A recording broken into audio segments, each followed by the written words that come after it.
في امهات ما بتحبش ان هي تمر بتجربه الم او حاجه تقول لك انا ليه امر بتجربه الم، مش هياثر على العلاقه في الولاده الطبيعيه العاديه. دي مش ولاده طبيعيه، دي ولاده مهبليه. نجاح من حيث ايه؟ الام دي عندها سكر او حاجه تخلي مناعتها ضعيفه، عرضه اكتر لالتهاب الجروح. الدم ده نزيف فعلا ولا مش نزيف؟ في الغالب بعد من 3 ل 6 شهور ان شاء الله نستعيد طبيعتنا. كيف تتعلم العربيه في 3 ساعات؟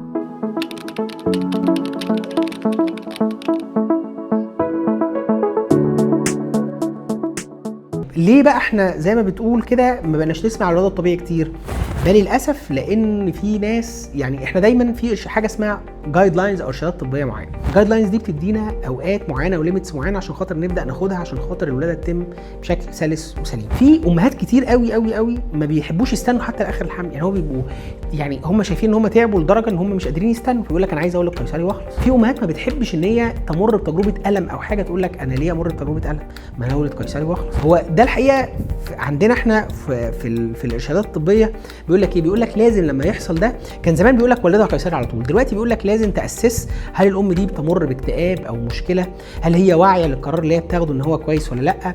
لازم نعمل لها كونسلنج كويس جدا ونفهمها اضرار الولاده القيصريه وفوائد الولاده الطبيعي ونعمل لها كده، ولازم بعد ده كله نقول لها ان احنا ندعمها في قرارها. لو فضلت مقرره قيصري بندعمها في قرارها ونمشي على اللي هي عايزاه، لان ده جسمها وده حقها. اما لو هي رجعت لقرارها والكلام ده برده بندعمها في قرارها. فده اللي بقول لك عليه، ان احنا بقى في خيار وبقت من رفاهيات زي ليه الامهات ما بتعملش اكل حلو بيتي في البيت وبقينا نسمع عن الجانك فودز كتير. في اختيارات زادت، بالاضافه ان انت وانس الام ولدت قيصري في الغالب بتكمل قيصري. في حاجه اسمها الفي باك او الولاده الطبيعيه بعد القيصري، بس دي ليها كرايتيريا معينه ومحتاجه يعني زي ما بنقول امكانيات معينه مش هتبقى متوفره في كل الاماكن، وبالتالي وانس الام ولدت قيصري بتلاقيها كملت قيصري، فبالتالي نسمع عن الولادات القيصريه زاد معدل كبير. كمان ان الامهات ما بقتش يعني تتولريت بشكل كويس مع الالم، يعني وانس ان هي حست بالم ممكن الام تبقى متحمسه للولاده الطبيعي، وانس ان هي حست بالم تقول لك انا عايزه اولد قيصري مش هكمل الولاده الطبيعي، ودي بتحصل كتير جدا جدا جدا جدا جدا. عشان كده لقينا ان دايما طالما في خيار سهل الدنيا كده.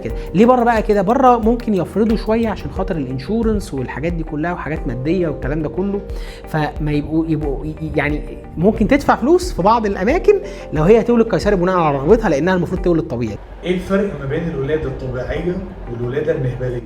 بص، الولاده الطبيعي بيبقى ليها كرايتيريا ان هو بيبقى يعني طفل كويس بيمر من باسج كويس في ام كويسه الدنيا تمام، والولاده بتكون وزن ريزنبل تايم، ما بيبقاش فيها اي تدخلات، يعني يعني ممكن شق العجان بس او الجرح اللي من تحت ده بنعتبره تدخل مقبول كولاده طبيعيه ونسميها ولاده طبيعيه. اما الولاده لما تكون فيها وسائل مساعده زي الفنتوز او الفورسبس او اللي هو الملقاط او الشفاط او الحاجات دي كلها، دي مش ولاده طبيعيه، دي ولاده مهبليه. لما يكون فيها يعني جرح كبير قوي كمضاعفه ممكن يصل فتحه الشرج بفتحه المهبل، دي بقت ولاده مهبليه مش ولاده طبيعيه لان فيها مضاعفات. لما الجنين يبقى فيه مشكله دي ولاده مهبليه مش ولاده طبيعي. لو الجنين حصل له مضاعفات، اقصد هنا يعني المشكله لو حصل ان الجنين نزل ميت، دي ولاده مهبليه مش ولاده طبيعيه. لو الولاده طولت زياده عن اللزوم ما بقتش وزن ريزنبل تايم، دي ممكن تكون ولاده مهبليه مش ولاده طبيعيه. هنا بقى اللغط اللي بيحصل، تلاقي ناس بيشكروا في الولاده الطبيعي جدا وناس بيلعنوا في الولاده الطبيعي. ايه اللي حصل؟ الفكره كلها ان هم ممكن ما يكونوش ولدوا طبيعي وفاكرين انهم ولدوا طبيعي، ممكن تكون ولادتهم ولاده مهبليه. هنا الفرق بين الولاده الطبيعي والولاده المهبليه. ما هي نسبه نجاح الولاده الطبيعيه بعد القيصريه؟ بص، عشان نتكلم عن نسبة نجاح فاحنا بنتكلم على نجاح من حيث ايه؟ يعني هل ان الام والجنين يتولدوا على احسن حال، ولا قصدك فرصة حدوث المضاعفات؟ فرصة حدوث المضاعفات دي بقدر قلتها هل احنا قادرين على التعامل معاها ولا لا؟ هنا السؤال ده انا عارف ان بثير، ودايما ناس كتير بتزعل مني في السؤال ده، وان انا يعني المفروض ادي للناس فرصه ان هم يولدوا طبيعي بعد ما يولدوا قيصري والحاجات دي كلها. انا مع ان الام تعيش تجربتها اول مره وتحارب زي ما تحارب عشان تولد طبيعي، ولكن وانس ان هي ولدت قيصري مره، انا ما بولدش. طب انا عن نفسي ما بولدش طبيعي بعد قيصري، ممكن ناس تانية تقبل تولد او ناس تانية عندهم القدره او الامكانيات على ده. انا الاماكن اللي انا بولد فيها عن نفسي انا شايف ان احنا ما عندناش الامكانيات ان احنا نستقبل حالات ولاده طبيعي بعد القيصري، وده لان بيحصل مضاعفات احيانا شويه يعني معقده تحتاج تعامل قوي وسريع مع الولاده، فبالتالي خلال دقائق معدوده تكون الام ولدت قيصري لو حصل بعد الشر ان الجرح القديم اتفتح او حاجه، حفاظا على الام والجنين. هل الحاجات دي موجوده عندنا ولا لا؟ ده السؤال اللي احنا المفروض نساله. انا شايف ان انا بالنسبه للاماكن اللي انا شفتها عموما ان انا مش شايف ان في اماكن كتير مؤهله ان هي يحصل فيها ده. لو لقيته مكان مؤهل انه يحصل فيه ده بدكتور مؤهل ان هو يولد النوع ده من الولادات، اولدوا خدوا الاكسبيرينس، بس تكونوا كونسل وعارفين المشاكل والمضاعفات اللي ممكن تحصل. لو ما لقيتوش فارجوكي بلاش التجربه دي. الموضوع معقد شويه وليه تفاصيل كتير قوي، فاكبر من ان احنا نحاوطه في فيديو. فعشان كده عايزك تقري اكتر عن الموضوع، نسبه حدوث المضاعفات، الامكانيات اللي احنا محتاجينها، مين اللي بيشتغلوا، تفاصيل كتير قوي عايزك تقري عنها اكتر عشان تفهمي اكتر. ده كان يعني مختصر المفيد زي ما بنقول. اتمنى ان انا اقرا تجاربكم عن الطبيعي بعد القيصري، اتمنى ان انا اقرا تجارب ايجابيه على فكره زي ما بقرا يعني تجارب تانية. يعني انا دي حاجه تبسطني، ولكن انا عارف يعني ما اقدرش اوصيكي بيها طول ما فيش مكان وحد مؤهل ان هو يولد النوع ده من الولادات. لو لقيتي مكان مؤهل وحد مؤهل توكلي على الله. ازاي اتعافى من الولاده بسرعه؟ بص، التعافي من الولاده الناس بتبص له على انه حاجه زي هو ايه، كيف تتعلم العربيه في 3 ساعات ولا الانجليزيه والحاجات دي كلها. مفيش حاجه كده. هو الفكره كلها ان احنا الموضوع مالتي فاكتوريال او متعدد العوامل. يعني ايه الكلام ده؟ يعني مثلا عندها انيميا، عندها سكر، مهمله، عندها سوء تغذيه، عندها مش عارف ايه، طبيعي ان هي هيبقى التعافي بتاعها زي الزفت.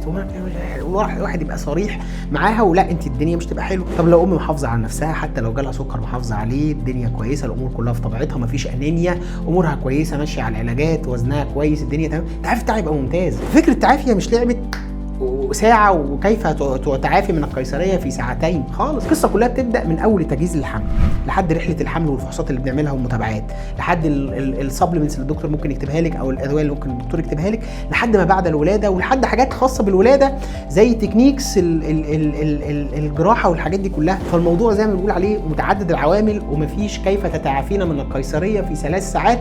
الموضوع بيبدأ من قبل الحمل أصلا. ويمكن ده اللي بيختلف من تحس ان هي بتقوم بسرعه من تاني يوم وتلاقيها بتتحرك عادي والدنيا بتبقى كويسه، وام تانيه تلاقيها بتقعد في التعافي فترات طويله جدا جدا جدا. الفكره كلها في التفاصيل.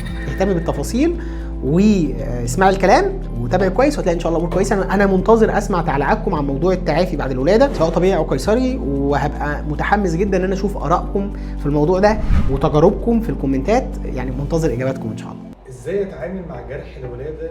بص، التعامل مع الجروح بيفرق بشكل كبير قوي حسب الجرح. هل في درنقه ولا لا؟ الدرنقه دي اللي هي سبكوتينيوس درين، اللي هي الدرنقه تحت الجلد. هل الام دي عندها سكر او حاجه تخلي مناعتها ضعيفه عرضه اكتر لالتهاب الجروح؟ هل هي في سمنه ولا مفيش سمنه؟ ده كجرح قيصري. وجرح طبيعي بيبقى ليه كريتيريا تانية مختلفه في التعامل. خلينا نبدا بالجرح القيصري. الجرح القيصري احنا في العادي ممكن في مدرستين. في مدرسه تقول لك هنحافظ على الجرح مقفول بالتعقيم بتاع العمليات اطول فتره ممكنه، ولكن في الصيف والحاجات دي كلها الكلام ده ما بيبقاش احسن حاجه، لان الجرح ممكن يعرق والكمكمه والحاجات دي كلها. لو مركبين درنقه تحت الجلد عشان تحافظ على الجرح فممكن يحصل منها تسريب تبل البتاع، فالرطوبه دي بتخلي الجرح فرصه العدوى بتاعته اعلى شويه. فعشان كده الجرح دايما بيختلف التعامل معاه وفقا للفصل اللي احنا فيه، درجه الحراره، في درنقه ولا لا، في عرق ولا لا، الجرح اتبل ولا لا، وعوامل تانية كتير. احنا في العادي الطبيعي ان انا بفضل ان احنا دايما نحافظ على الجرح جاف، الغيار يكون الدنيا جافه والامور كويسه. بحب الغيار يبقى كل يوم ويوم لحد ما نبص عليها ان شاء الله، الا لو الدكتور ليه راي تاني. نشيل اللزقه القديمه، هي رشه كحول بسيطه بمسحه على البتاع، ونحط لزقه جاهزه من الصيدليه، ده هيبقى اكتر من ممتاز. لو لقينا ان الجرح فيه احمرار او فيه اي مشاكل او علامه من علامات الالتهابات بنتواصل مع الدكتور فورا. لو جسمك سخن نتواصل مع الدكتور فورا. لو في وجع شديد غير محتمل في الجرح فده مش طبيعي، نتواصل مع الدكتور فورا. اما بقى بالنسبه لو درنقه والحاجات دي كلها فدي قصه ثانيه معقده شويه، فمش هنحب ان احنا نتكلم فيها قوي. لو جينا نتكلم بقى على الشق الثاني وهو جرح الطبيعي، انا بحب الجرح الطبيعي دايما يكون مكشوف، وان احنا نحافظ عليه اطول وقت ممكن مكشوف وجاف، وان احنا ما نستعملش الحاجات اللي ممكن زي ما بنقول حاجات زياده زي اللزوم، زي ان هي تقعد في ميه والحاجات دي. ما بحبش القعده في ميه لان ده ممكن يخلي فرصه الرطوبه اعلى. بالعكس بحب الجرح يكون جاف مكشوف. لو حصل اي كرايتيريا من الاحمرار او الوجع او الحاجات اللي انا اتكلمت عليها او ورم شديد او حاجه، الحاجات اللي احنا قلنا عليها دي او سخونيه، بنتكلم الدكتور عشان نتاكد ان امورنا كويسه. جرح الولاده الطبيعي على عكس متوقع احنا بنقعد فتره اطول عشان يلتئم، ممكن تصل لاسبوعين ل3 اسابيع، وقد تصل ل6 اسابيع في بعض درجات الجروح. فبقى اطمن الام اول حاجه اقول لها ما تقلقيش وهترجعي ان شاء الله زي الفل، والتاثير هيبقى بسيط ان شاء الله غير ملحوظ، بس احنا هنستنى شويه، بنستنى من 3 ل6 اسابيع. جرح القيصريه بيبقى برده نفس الكلام، بيبقى ليه كرايتيريا معينه في التعامل معاه، والتعافي بيختلف من ام لام حسب الحاجات اللي انا قلت عليها دي. اللي في الاول وفي الاخر بنقول ان الموضوع انديفيدواليزد، وانه بيختلف من واحده لواحده حسب درجه الجرح وحسب طبيعه الفصل وحسب العرق وحسب كده الكلام ده كله. طبعا لو جرح اتبل بميه او عرق او حاجه قبل الوقت ده بنشيله ونغير عليه ونحط واحد جديد، مش محتاج اكد على ده. كان بقول لها الحموم وبتاع احنا بنحافظ على الجرح جاف، فبنمسح نفسنا بفوطه وتغسلي من تحت عادي عشان خاطر الجرح ما يوصلش لاي درجه من درجات البلل. لو الجرح مش بيلم بسرعه بعد الولاده القيصري اعمل ايه؟ بص خلينا بس الاول يعني لا نعمم الاسباب. عايز اقول ان الجرح ما بيلمش بسرعه دي يعني يعني مصطلح مطاط شويه. في فرق بين ان الجرح يبقى انتكت الدنيا كويسه، في فرق بين ان هو في سبكوتينيوس درين فبالتالي بتخرج حاجات في الحالات السمنه والكلام ده كله وحالات كده، فبيحصل ان هو بيخرج من بين الدهون سوائل الدكتور بيعمل ليها مسار عشان خاطر ما تتجمعش بين الجرح فيفتح تاني. في فرق بين الجرح اوريدي فتح حصل فيه تلوث، في فرق بين ان الجرح فتح بس مفيش تلوث فيه حاجه زي سوائل بتخرج، في فرق بين السوائل والصديد طبعا، في فرق. الموضوع مالتي فاكتوريال زي ما بنقول. عايزين نقول ان السكر بيقلل التئام الجروح، الانيميا بتقلل التئام الجروح.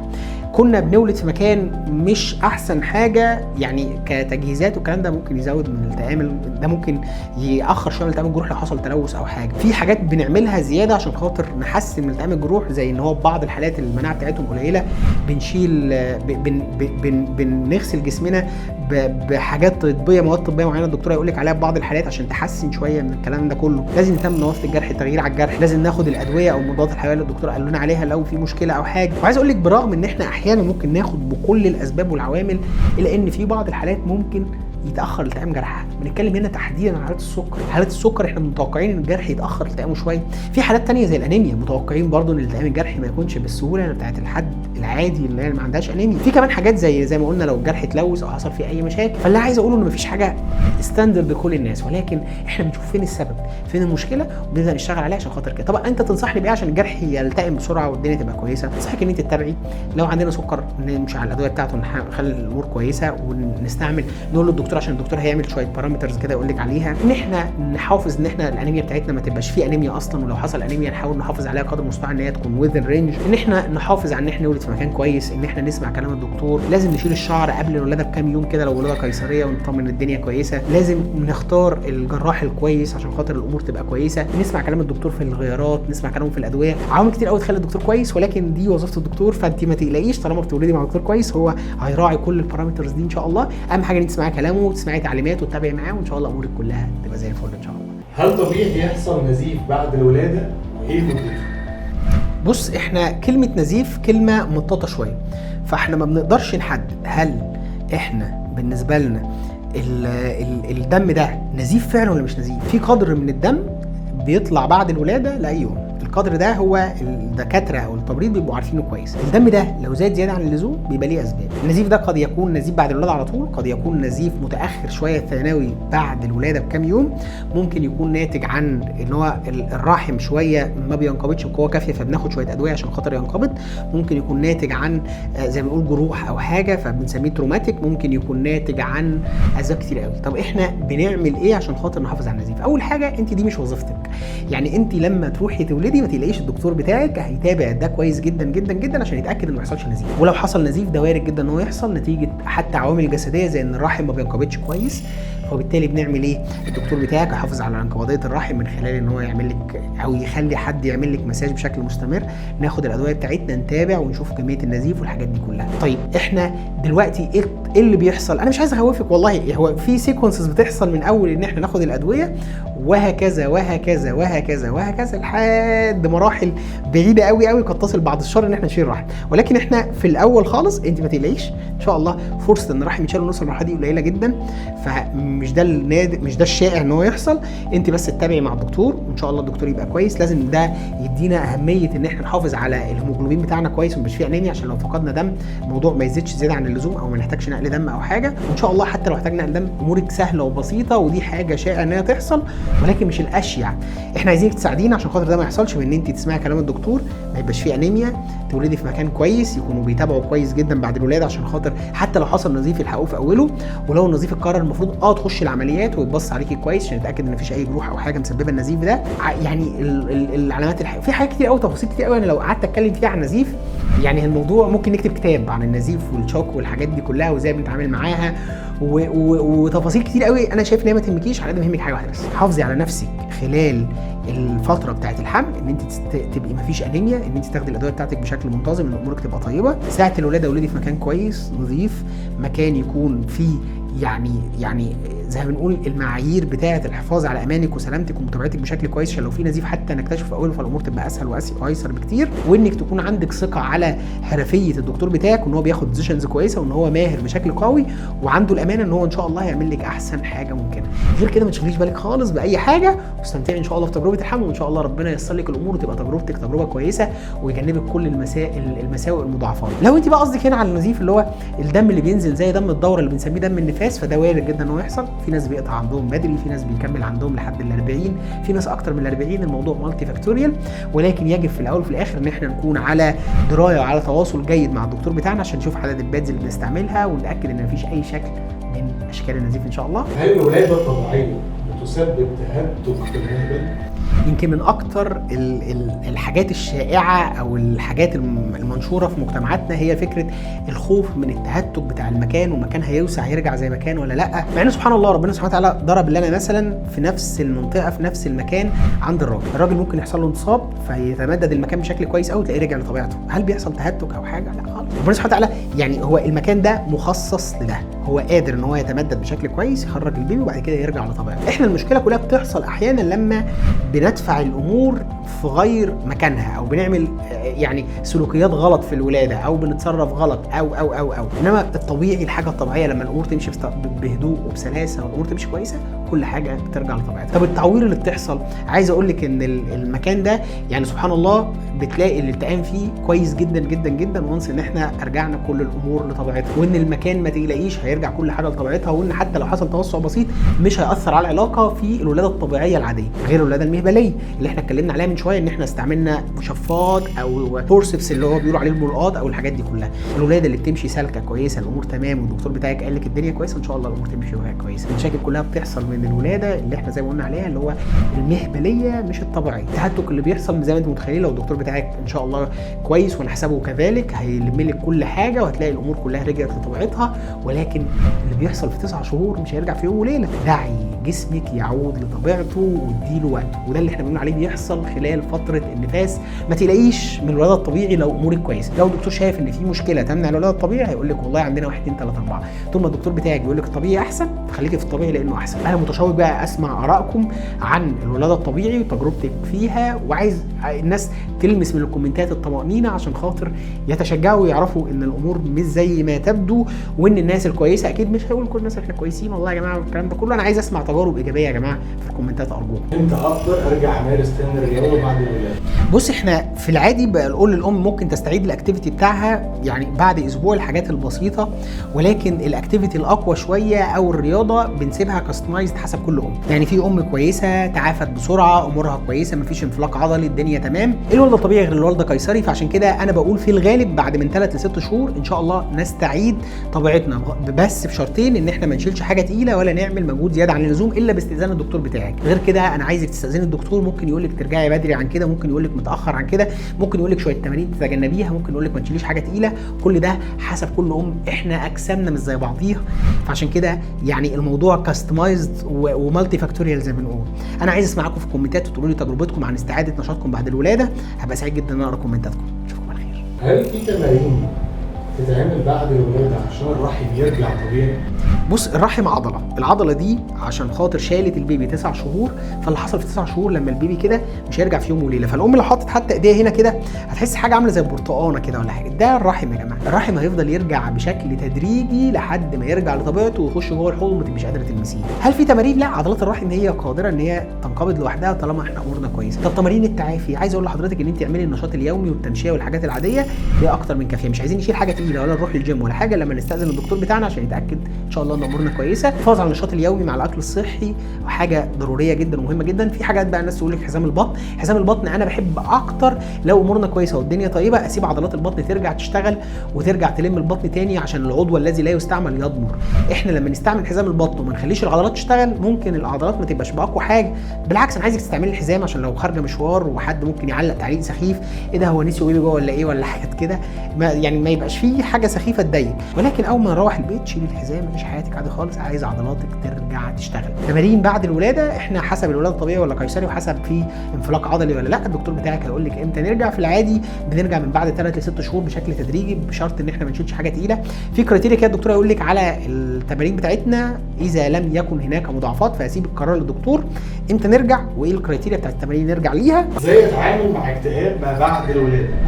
بص، يمكن حاجه من اشهر الحاجات اللي ممكن يعني تحصل، وللاسف ما بنتكلمش عنها كتير في مجتمعاتنا، لانها بتتحس كانها زي ما بنقول كده ستيجما او حاجه وصمه عار بالنسبه للام. فالام تخاف تقول انا عندي اكتئاب، يقولوا انت مريضه نفسيا وسايكيك ومجنونه وبتاع فبتخاف تتكلم. وللاسف احنا بنتكلم في مجموعه من المراحل، مش حته واحده بس. يعني في بعض الامهات تلاقي عندهم حاجه زي تغير مزاجي بسيط، وده حاجه طبيعيه وما نقلقش منها. لو اتحولت لحزن لا يبرره وما بتفرحش باي حاجه خالص حتى البيبي، فاحنا بنتكلم عن مستوى تاني الا هو اكتئاب ما بعد الولاده. لو اتحول لفكره ان هي حاسه ان البيبي ده عيونه عيون شر، ده مبعوث لي، ده بيقول لي كلام، ده انا حاسه ان انا المفروض اقتله، ده حاسه ان هو مش عارف هعمل ايه، ده كده تحولنا لحاجه اسمها بوست بارتم سايكوزز او اضطرابات نفسيه ما بعد الولاده. كل مرحله منهم ليها طريقه تعامل مختلفه. البيبي بلوز او اللي هو الحاجات التغيرات المزاجيه البسيطه ديت احنا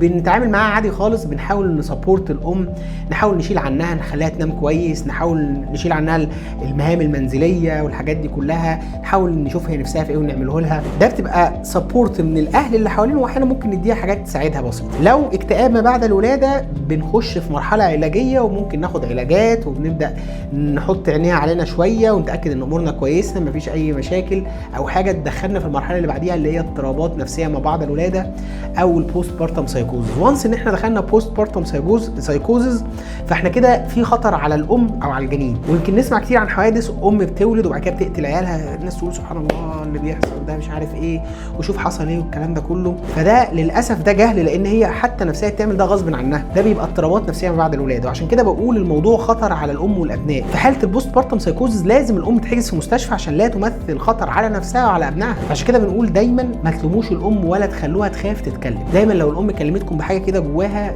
ادعموها وساعدوها من غير ما نعلن الموضوع او نسبب لها حرج نفسي او الحاجات دي كلها. ولكن العلاج قد ينقذ حياه ام وجنين. وياما هتلاقي حوادث حصلت ما اتكلمناش عنها وما الناس ما اتكلموش عنها قوي وما خدتش مسار اعلامي، وفي حوادث ثانيه احنا سمعنا عنها في الاعلام واستغربنا قوي الاحداث، ويقولوا على الام قصايد شعر وفي الاخر تلاقيها مثلا انتحرت او موتت ابنها او حاجه، يقولوا ازاي ده حصل. سبحان الله، ده يا جماعه غصب عنها، ده مرض. المرض يحتاج لعلاج ودعم من اللي حواليها. ارجوكم لا تستهينوا بالمشاكل النفسيه لانها فعلا قد تمثل خطر على الام او الجنين. لو ام اتكلمت ما تقولهاش استغفري ربنا ده شيطان وسواس، خلوها تتكلم، ساعدوها، ادعموها بالعلاج وبالفعل عشان نعدي كلنا المرحله السيئه دي وترجع تبقى كويسه. الامهات اللي عندها اكتئاب خلال الولاده دي بتبقى اكثر عرضه لحدوث مشاكل من بعد الولاده، لازم نحط عينينا عليهم ولازم نطمن ان امورنا كلها طيبه. احكي لي لو انت مريتي او حد تعرفيه مر بتجربه شبيهه وازاي تعاملتوا معاها، وهل الاهل دعموهم ولا لا. انا متشوق جدا ان اقرا كومنتاتكم، خصوصا ان دي حاجه بيتحرك كتير من الناس في المجتمع ان هم يتكلموا عنها. هبقى سعيد جدا ان انا اقرا كومنتاتكم في حاجه زي كده. ايه اللي لازم اعمله للبيبي اول ما بيبي يتولد لازم اولا نطمن عليه ونقيمه، وده بيتم من خلال دكتور الاطفال. يعني لو البيبي كويس والامور تمام ودكتور الاطفال ما عندوش مانع السكين تو سكين او ملامسه الجلد بين الام والبيبي، ده احسن حاجه ممكن نعملها للام والبيبي على حد سواء. البيبي هو زي ما قلنا خارج من مكان مظلم، نبضات قلب، اكله بيوصله لحد عنده دافي، حاجه جميله جدا. يخرج مره واحده يلاقي نفسه في مجتمع صاخب، عمليات، صوت مينيتور، مش عارف ايه اللي جابني هنا يا جدعان، وحد بقى بيضربه على مش عارف ايه يا جدعان انتوا جايبيني تهنوني ولا ايه. ونفس الكلام الام بتبقى عايزه شويه تفرح، خايفه، قلقانه، متوتره، عايزه تفرح بالبيبي وقلقانه عليه. فاحسن حاجه نعملها ان احنا نحط سكين تو سكين، البيبي يحس دفى امه، يسمع نبضات قلبها، يطمن. يا سلام بقى لو ياخد الغذاء كمان ويرضع، هتبقى حاجه في منتهى الجمال. طيب احنا اللي بيحصل ان الام كمان بتفرز وقتها مواد حاجه اسمها الاكستوسين او اللي احنا بنسميه هرمون الحب. هرمون الحب ده كمان المسؤول عن افراز اللبن، فبيخلي الرحم كمان ينقبض، فبتبقى حاجه في منتهى الجمال ولحظه في منتهى الجمال.